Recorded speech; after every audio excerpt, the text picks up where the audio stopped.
If only I'd known. The Narcissist Victim's Lament. There are many things that I hear or read in relation to those that seek my advice, my expertise. And one commonly is, if only I'd known your work 5 years ago, HG. If only I had this information 10 years ago. It's a common lament of individuals who are victims of a narcissist to talk about if only they'd known at the outset what they knew now. How the provision of that information would have enabled them to recognize what they were dealing with, to see the problems in a much sharper focus and allow them, potentially, to avoid years of abuse, misery, and torture. It is a common mantra that is issued by those who've been on the receiving end of the manipulations of a narcissist. And I'm going to provide you with an example of that particular lament and where that lament ends up, in order to understand more about the dynamic between narcissist and victim and the mentality of the narcissist's victim. Adam, name has been changed, first walked into my workplace in 2016, the victim writes. All intense macho energy and charm. In reality, he was a master manipulator who wormed his way into my life before systematically destroying it. If only I had known then to keep him at bay. It was 2016 and I was a separated mum in my mid-40s with a successful career in skills training. Adam brought clients into the office. Over coffee with his big brown puppy dog eyes, he told me his brother had been killed, pity play, triangulation, but was uncomfortable saying how. I really felt for him. He seemed to need a friend, empathic trait of caring, desire to heal and fix. I was not looking for a partner. I'd recently come out of my long-term relationship, but for 3 months, Adam lavished me with attention, love bombing. It was a huge ego boost, I suppose. After 4 months, lack of boundary recognition as a consequence of workplace relationship, we were in a relationship, and he'd encouraged me to go into business with him, assertion of control, the ties that bind. He met my 3 children, early introduction to children, then aged 11, 13 and 15, and was at my house 5 times a night. Lack of boundary recognition, monopolization of time. He called it a whirlwind romance. In reality, this was his love bombing and information gathering phase, where he was finding out everything about me in order to make us feel closer. He would sweep me out to the fanciest restaurants, flattery, and talk about his interests, cooking, the gym, and cycling like me, mirroring. And he was everything my ex hadn't been. We were in love, but there were red flags. He didn't like me socializing, threat to control, or having a male osteopath, threat to control, but he just wanted to protect me, he said. Send me pictures when you're out. I like seeing where you are. Assertion of control. Accusations of cheating, false accusations, soon followed, however much I swore faithfulness. I loved hiking, and when I drove to the mountains with a friend, where there was limited phone reception, he went mad. Threat to control, ignited heated fury. I'm going to fix your phone to make sure you're always safe, he texted. I reasoned he was anxious after his brother's death. Notice that once again, the victim of a narcissist, rather than seeing the behaviours for what they are, thinks that it's linked to something else, which it isn't. A common response. However, this was when he started tracking me. As well as surreptitiously taking my picture, I recall him perched on the bath chatting, phone in hand, as I came out of the shower. I heard the click of a photo being taken, but when I asked him, he laughed. You're paranoid. False accusation, blame shifting. It would be 2 years later, when Adam was terrorizing me, malign Hoovers, when I awoke one morning to find 40 Facebook friends requests from men in Pakistan. I couldn't bear to even look at what had been sent and deleted the account. I dread to think what else he took, without me knowing. Lack of boundary recognition, devaluing behaviours. By 8 months, we thought constantly. Sustained devaluation, though never physically. Because he never laid a finger on me, I think it took me longer to recognise his behaviour as an abuser. Victims had bruises and cut lips, right? The only time he hit me, devaluation, was during sex. Never anywhere that would leave marks. I did not give him permission for that. I didn't like it rough. But who knows what's normal in other people's bedrooms? Was I just uptight? The self-doubt of the victim. His other partners, he said, had been accommodating. Triangulation. Sexual coercion is so rarely discussed. I was so confused but also deeply ashamed. Adam wanted sex daily, assertion of control, hypersexualization, somatic narcissist. And if I wasn't in the mood, he'd accuse me of sleeping around. Failure to have sex equals threat to control, therefore he has to nullify the threat to control with a false accusation. It became easier just to go with it, or he'd mock me, belittlement, and keep me awake all night, sleep deprivation. The next morning I would plaster on a smile, get the children ready and go to work. Slowly, I became isolated. Isolation, method of control. He wanted my undivided attention, fuel, control, so didn't like me seeing my personal trainer or friends. I didn't want work people to know about us, so we kept the relationship secret. While my friends said something was wrong, I felt too embarrassed to confide in them.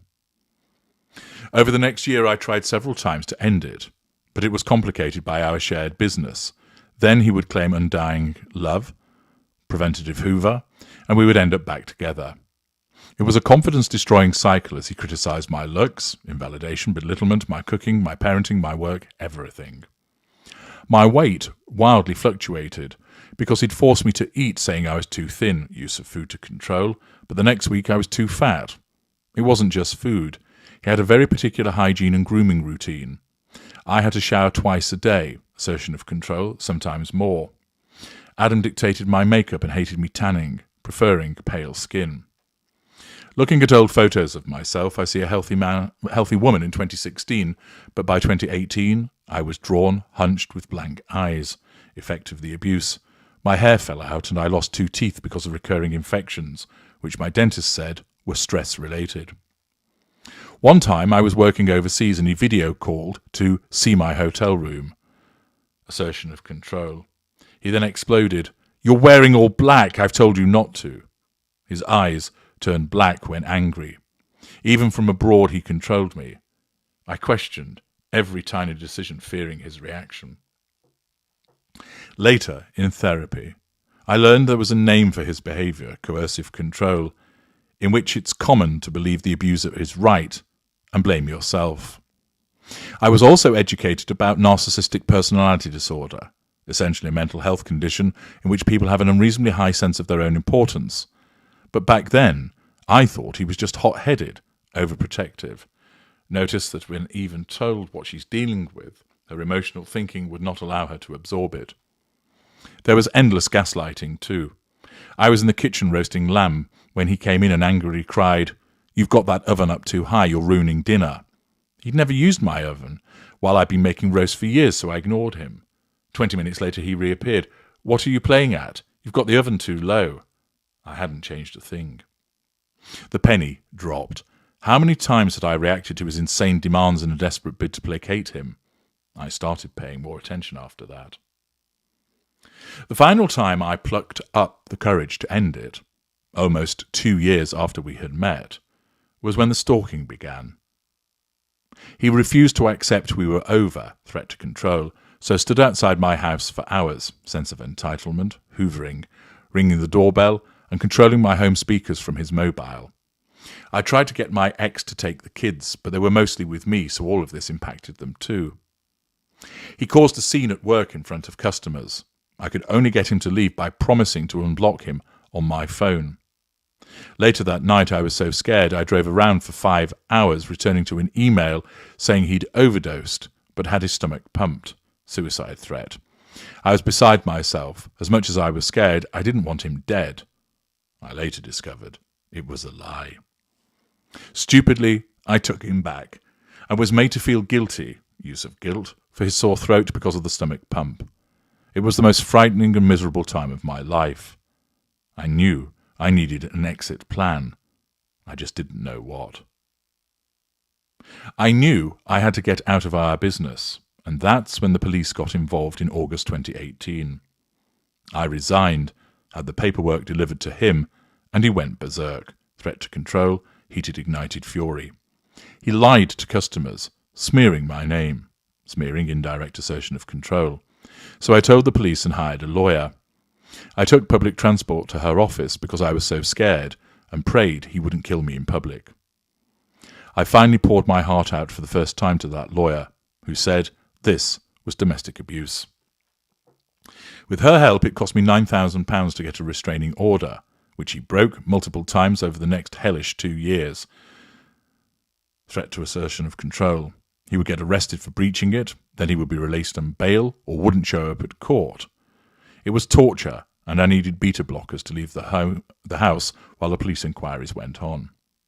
And while he was getting legal aid, I was losing thousands of pounds each time. Despite all the things he put me through, domestic and sexual abuse, harassment and theft, perjury, slander and libel, attempted extortion, vandalism, identity theft, fraud and psychological torture, it was a stalking charge that my lawyer would prosecute him for. I wanted to see him ripped to shreds in court, but when Adam finally appeared in the dock, he immediately pleaded guilty to stalking. I felt angry and let down by the criminal justice system. But as only 4% of stalking perpetrators are ever convicted, I am considered lucky.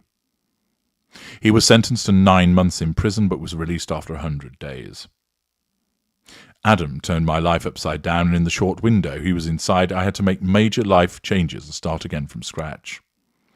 I changed my name, and I dare not even register to vote. Effectively, I've become a non-person.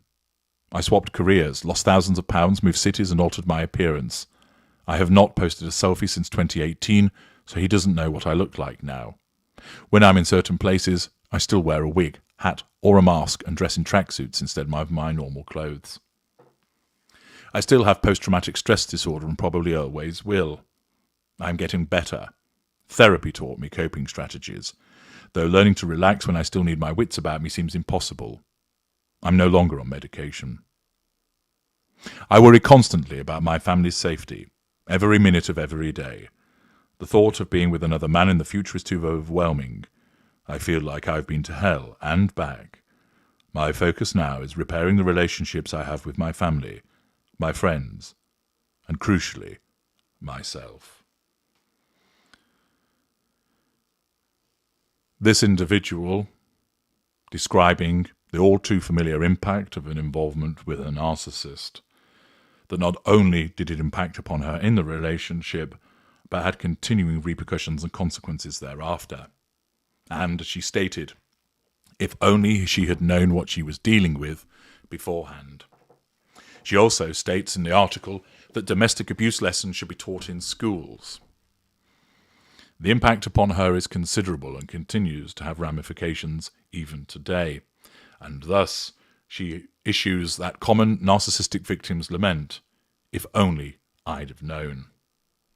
This is why my work is so important, to enable people to understand what they're dealing with and what that means and what they can do about it.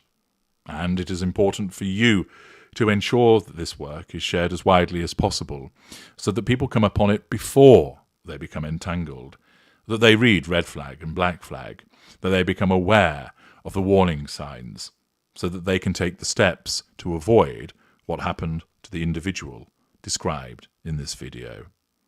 I'm H.G. Tudor. Thank you for listening.